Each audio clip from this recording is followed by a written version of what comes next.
Hi hello friends, welcome to my channel. இன்றைக்கி நம்ம சேனலில் ஒரு இன்ட்ரெஸ்டிங்கான டாபிக் பற்றி தான் பார்க்க போகிறோம். என்ன அப்படின்னா, ஹெர்பலைஃப் நியூட்ரிஷன் ஃபுட் எடுத்து வெயிட் லாஸ் பண்ணுறீங்க, ஆனால் சடனாக ஸ்டாப் பண்ணுறீங்க அப்படின்னா உங்கள் வெயிட் இன்க்ரீஸ் ஆகும். ஏன் வெயிட் இன்க்ரீஸ் ஆகுது, இந்த இன்க்ரீஸ் ஆகிற வெயிட்டை எப்படி நார்மல் கொண்டு வரலாம் அப்படின்றத பற்றி தான் இந்த வீடியோவில் பார்க்க போகிறோம். இந்த மாதிரி யூஸ்ஃபுல் இன்ஃபர்மேஷன் தெரிஞ்சுக்கணும் அப்படின்னா நம்ம சேனலை மறக்காமல் சப்ஸ்கிரைப் பண்ணுங்கள், கூட பெல் ஐக்கானை ப்ரெஸ் பண்ணுங்கள். யாருமே இந்த வீடியோவை ஸ்கிப் பண்ணாமல் பாருங்கள். வாங்க வீடியோக்குள்ளே போகலாம். ஹெர்பலைஃப் நியூட்ரிஷன் ஃபுட் எடுத்து வெயிட் லாஸ் பண்ணுறீங்க அப்படின்னா ஒரு 90 டேஸ் இல்லை அப்படின்னா 120 டேஸ் உங்கள் எண்ட் ரிசல்ட்ஸ் வர வரைக்கும் நீங்கள் கண்டினியூவாக எடுக்கணும். ஆனால் நிறைய பேர் என்ன பண்ணுறாங்க அப்படின்னா ஒரு 4 kg 5 kg வெயிட் லாஸ் பண்ணதுக்கு அப்புறமா அப்படியே சடனாக ஸ்டாப் பண்ணிடுறாங்க. ஹெர்பலைஃப் ஃபுட்டை ஸ்டாப் பண்ணிட்டு அன்ஹெல்தியான ஃபுட் ஹேபிட்குள்ளே திரும்பவும் போறீங்க. திரும்பவும் உங்களுக்கு வெயிட் இன்க்ரீஸ் ஆகுது. உங்கள் வெல்னஸ் கோச் சொல்லியிருப்பாங்க 90 டேஸ் 120 டேஸ் கண்டினியூவாக எடுத்தால் மட்டும்தான் நீங்கள் எண்ட் ரிசல்ட்ஸ் எடுக்க முடியும் அப்படின்னு. ஆனால் நீங்கள் என்ன பண்ணுறீங்க, ஒரு 4 kg 5 kg வெயிட் லாஸ் ஆன உடனே சடனாக ஸ்டாப் பண்ணிடுறீங்க.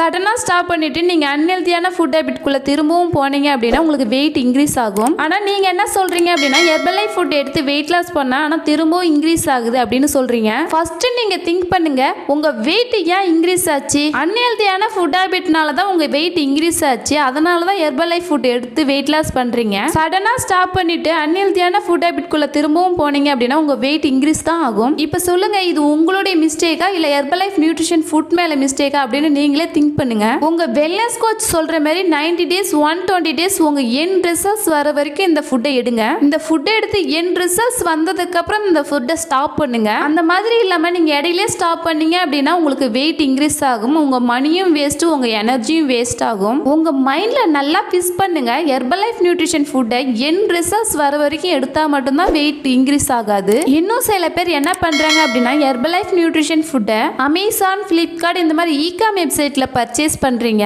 இந்த மாதிரி அதர் வெப்சைட்ல பர்ச்சேஸ் பண்ணீங்க அப்படின்னா உங்க ஹெல்த்ல நிறைய ப்ராப்ளம் வரும். ஹெர்பலைஃப் கம்பெனி அமேசான், பிளிப்கார்ட் இந்த மாதிரி இ-காம் வெப்சைட்ல சேல் பண்றதுல அப்படின்னு கம்பெனியை அனௌன்ஸ் பண்ணிருக்காங்க. இந்த ஃபுட்டை நீங்க எப்படி வாங்கணும் அப்படின்னா ஹெர்பலைஃப் நியூட்ரிஷன் கம்பெனில வாங்கலாம், இல்ல அப்படின்னா டிஸ்ட்ரிபியூட்டர்ட்ட வாங்கலாம், நியூட்ரிஷன் சென்டர்ல வாங்கலாம், இல்ல அப்படின்னா உங்க ஐடியில நீங்களே ஆர்டர் பண்ணிக்க முடியும். அதுக்காக தான் ஹெர்பலைஃப் கம்பெனி பிசி ஐடி கொடுத்துருக்காங்க. இந்த ஐடி நீங்க கிரியேட் பண்ணிக்கிட்டீங்க அப்படின்னா உங்க ஐடியில நீங்களே பர்ச்சேஸ் பண்ணிக்க முடியும். உங்க ஐடியில நீங்களே ஆர்டர் பண்ணீங்க அப்படின்னா நீங்க ஆர்டர் பண்ண உங்களுக்கு டிஸ்கவுண்ட் பிரைஸ்ல கிடைக்கும். உங்க ஐடி மூலமா நீங்க ஆர்டர் பண்ணீங்க அப்படின்னா உங்களுக்கு 30 டேஸ் மணி பேக் கேரண்டி கொடுக்குறாங்க. இந்த ப்ரிஃபர்ட் கஸ்டமர் ஐடி உங்களுக்கு வேணும் அப்படின்னா என்னோட டிஸ்பிளேல இருக்கிற நம்பருக்கு கால் பண்ணுங்க, நான் உங்களுக்கு ஹெல்ப் பண்ணி கைட் பண்றேன். இந்த வீடியோ உங்களுக்கு யூஸ்ஃபுல்லா இருக்கணும்னு நினைக்கிறேன். இந்த மாதிரி யூஸ்ஃபுல் இன்ஃபர்மேஷன் தெரிஞ்சுக்கணும் அப்படின்னா நம்ம சேனலை மறக்காம சப்ஸ்கிரைப் பண்ணுங்க. நீங்க என்னுடைய கோச்சிங் மூலமா வெயிட் லாஸ் பண்ணணும், வெயிட் கெயின் பண்ணணும் அப்படின்னாலும் என்னுடைய டிஸ்பிளேல தெரியுற நம்பருக்கு கால் பண்ணுங்க, நான் உங்களுக்கு ஹெல்ப் பண்றேன். ஓகே ஃப்ரெண்ட்ஸ், இந்த வீடியோ பிடிச்சிருந்தா லைக் பண்ணுங்க, கமெண்ட் பண்ணுங்க, உங்க ஃப்ரெண்ட் அண்ட் நெய்பர்ஸ்க்கு ஷேர் பண்ணுங்க. தேங்க்ஸ் ஃபார் வாட்சிங். Have a nice day.